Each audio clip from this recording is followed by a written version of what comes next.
estratégico, porque el continente tiene ahí a alguien, en mi modesta opinión, que va a constituirse en el enemigo número uno de los Estados Unidos en el mediano plazo, que es Brasil.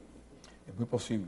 Y hay un detalle, también depende de las elecciones que se van a celebrar allí, pero aún, independientemente de quién obtenga la victoria, ya Brasil, por ciertas cuestiones que un día se pueden analizar, está en esa, vamos a decir, está en esa línea más o menos para el futuro. Ahora, señalas algo de gran importancia que yo quisiera, si tú me permitieras hablar. Tú señalas el asunto del narcotráfico, pero el narcotráfico no es visto por los norteamericanos como un problema internacional, es visto como un problema que los afecta a ellos aquí adentro.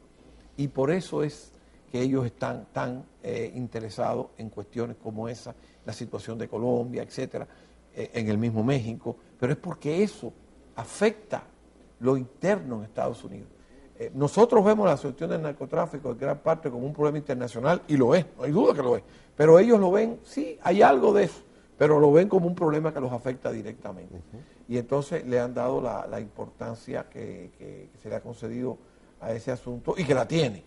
Nadie está discutiendo ese asunto. Pero yo creo que sí, que en el futuro, es que el futuro es bastante incierto, porque estamos en una etapa, y esto afecta a la cuestión latinoamericana, estamos en una etapa en la cual el mundo, las estructuras mundiales se están rediseñando, y no sabemos qué forma va a tener el mundo. Porque toda la gente pensaba que todo era la lucha contra el comunismo. Es decir, se concentró la atención de muchas naciones en la cuestión de la Guerra Fría. Bueno, pues ya terminó la Guerra Fría en cierta forma, ¿no? En cierta forma, nunca termina por completo.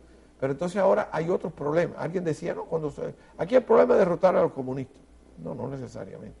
Porque también tenemos que partir de una cuestión que nos afecta muchas veces cuando miramos hacia atrás, y es la tendencia a decir, no puede venir nada peor que esto. Y eso es un gran problema. Uno nunca sabe lo que el futuro va a traer. Así que hay que estar pendiente de los acontecimientos. Ahora, por otro lado, no creo que los Estados Unidos podrá mantener indefinidamente su posición como el árbitro supremo, que no lo es ya, no lo es ya. Pero no sabemos lo que la historia va a traer.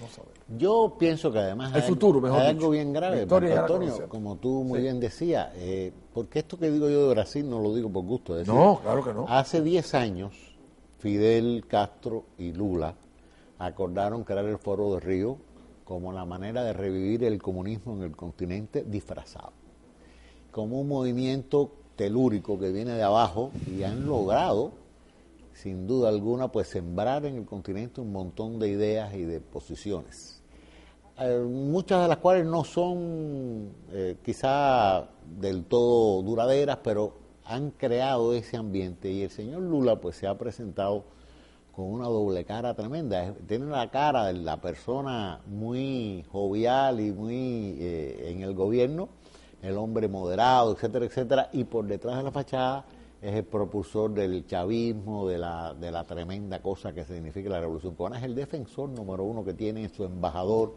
el hombre que les pasa la mano, el hombre que trata de que nadie los castigue por las barbaridades que hacen. Es decir, es una doble cara, una doble moral y una doble acción de Lula, que la ha ido llevando hacia el país en su conjunto, que lo ha convertido en el país más importante del Mercosur, en el hombre que dicta la política un poco del petróleo. Ya no es Venezuela, es Brasil.